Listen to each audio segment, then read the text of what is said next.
My name is Elise, and for as long as I can remember, my hair has been the first thing people notice about me.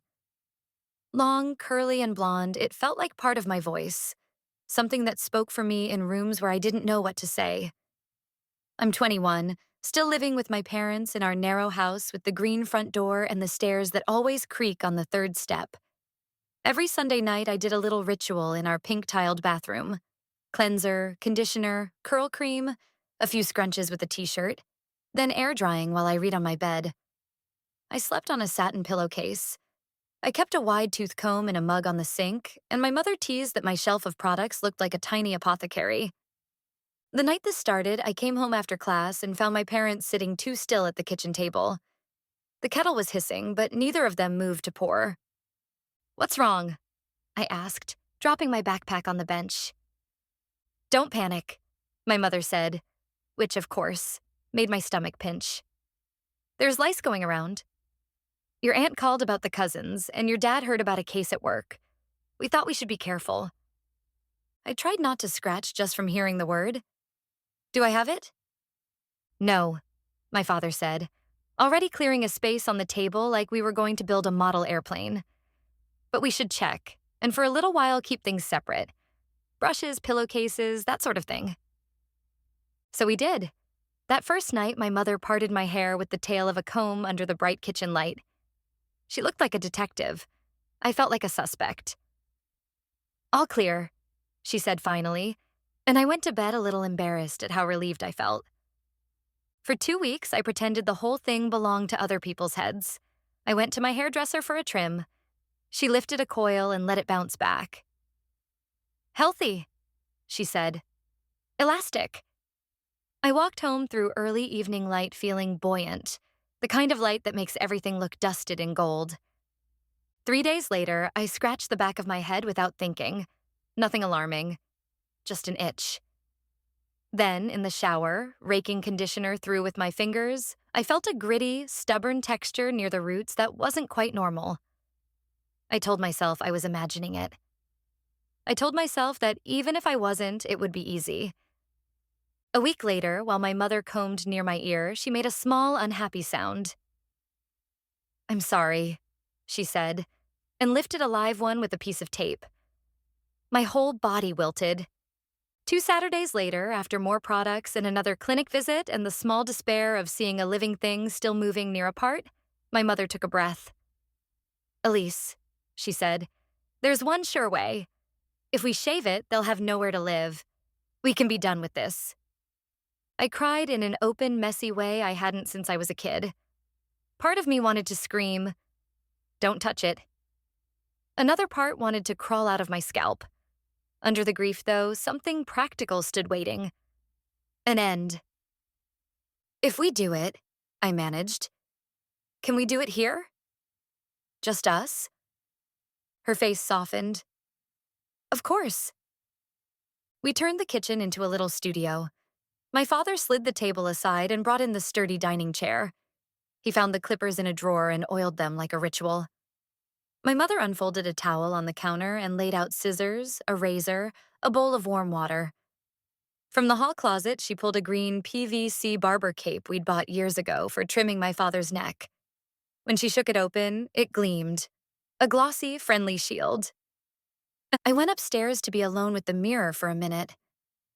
My hair was loose, heavy, and honest. I ran my fingers through it and tried to memorize the weight. I didn't say goodbye out loud. That felt too dramatic. But I did take one last deep breath as if to store the smell of shampoo and lemony curl cream. Back in the kitchen, I sat on the chair. The wood felt solid. My mother swished the green PVC cape around me. It settled with a cool squeak against my forearms. She snapped it closed at the nape. 1, 2, 3. Snug, but not choking.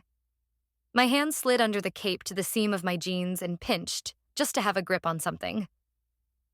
"Braid first?" she asked. I nodded. She gathered my hair with gentle, efficient hands and wove a thick rope. The braid tugged at my scalp like a steadying hand and also like a goodbye. She tied it off with an elastic from her wrist. She picked up the scissors. "I'm going to cut right here." The metal closed on the braid near the nape. The sound wasn't a polite snip. It was a dense, fibrous crunch, several bites in a row. The braid pulled against my head, then let go. My mother lifted it into the light, golden, heavy, shocking, and set it on the table with care. The clippers came alive with a low, confident hum. My mother steadied the crown of my head with her left hand. "Small passes," she said. "Tell me if you need me to stop." The cold edge touched my forehead and she drew it back. Vibration traveled through bone, immediate but not painful. A pale strip of scalp appeared, narrow as a path through snow. Curls tumbled in golden commas onto the green PVC cape. She shook hair from the clippers, placed them beside the first path, and drew another, then another. The sound filled the kitchen. The cape became a field collecting what fell. Hair slid and snagged and slid again across the glossy surface. "Chin to chest," she murmured, pressing lightly. The clippers climbed from nape to crown. Air-kissed skin it had never met. Big ringlets rolled over my shoulder, collected on the cape, and spilled to the towels my father had laid on the floor.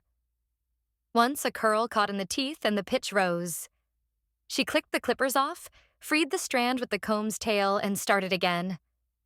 Around my ears, she folded each one down gently with 2 fingers and traced careful lines. Through all of it, tears came and went. Quiet, steady tears that dotted the cape. But the dominant sensation was relief approaching like weather. When she finished buzzing, she stepped back. "Do you want to feel?"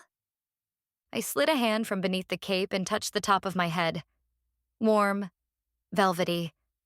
Like the soft side of a peach or suede brushed one way, then the other. The phantom itch that had been my companion for weeks simply wasn't there.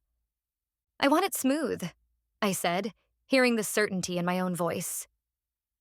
My father moved the bowl of warm water closer. My mother shook a can of shaving cream. The little ball rattled, and a white cloud bloomed in her palm. She spread it in small circles across my scalp until I wore a foamy crown.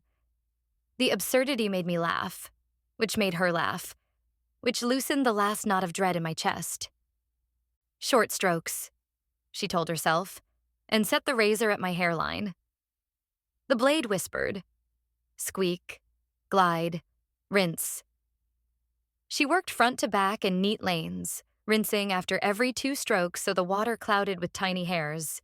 She changed angles for the back, guiding the razor up from nape to crown, then sideways above the ears. My father dabbed a wandering drip from my brow with the corner of a towel, the way he used to rescue me from sticky popsicle rivers in summer. The whole thing felt like care, not punishment. She spread a thin second layer of gel with her fingertips and did a final cross-hatch pass until her palm met no resistance anywhere. Only soft, warm skin. She wiped away the last foam, folded the towel, and met my eyes. "Done," she said. I let out a breath I felt like I'd been holding for a month. I didn't look immediately.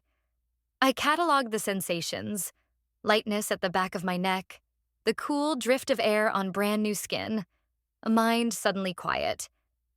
Then I turned toward the little mirror propped against the backsplash. At first, it startled me. My face looked more itself than I'd ever seen it. My eyes took up more space. My jaw had something to say. My scalp shone softly under the warm kitchen light. I lifted both hands and traced forehead to crown and back again. Smooth. Warm. Mine. My mother unsnapped the cape. The green PVC loosened and fell with a soft hush, sending hair in a slow cascade to the towels below. A few corkscrews clung to the hem, then dropped. My father folded the towels as if they were full of glass. My mother stepped onto the back step and shook the cape. Sunlight caught the falling strands like brief confetti before they settled. The first shower bald was its own revelation. Water hit my scalp directly, quick and warm, a drum roll I could feel. No tangles, no careful squeezing water from curls. I used a dollop of baby shampoo because I still wanted the clean smell and the ritual. After, I dabbed on a tiny bit of unscented lotion and pulled on a soft cotton beanie just to see how it felt. Cozy. Kind. That night, I slept on a plain cotton pillowcase for the first time in ages. No scarf, no satin, no pineapple bun, and I didn't wake even once to scratch. In the morning, before my eyes were open, my palm found my head and I smiled into the pillow. There were small griefs, of course.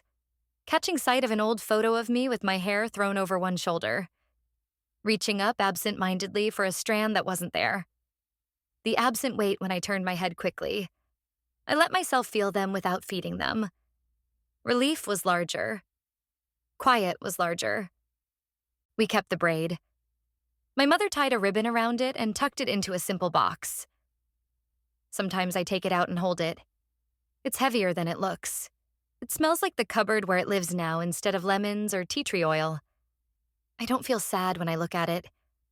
I feel like I'm holding a record of a time and a girl who did her best. You will sit in a chair, feel the cape's cool weight, listen to the clippers sing, and watch what you've been carrying slide away. You'll step into the shower and laugh at how good water feels on bare skin. You'll sleep. You'll wake up and touch your head and feel only your own steady pulse. And you'll know the difference between losing something and choosing yourself.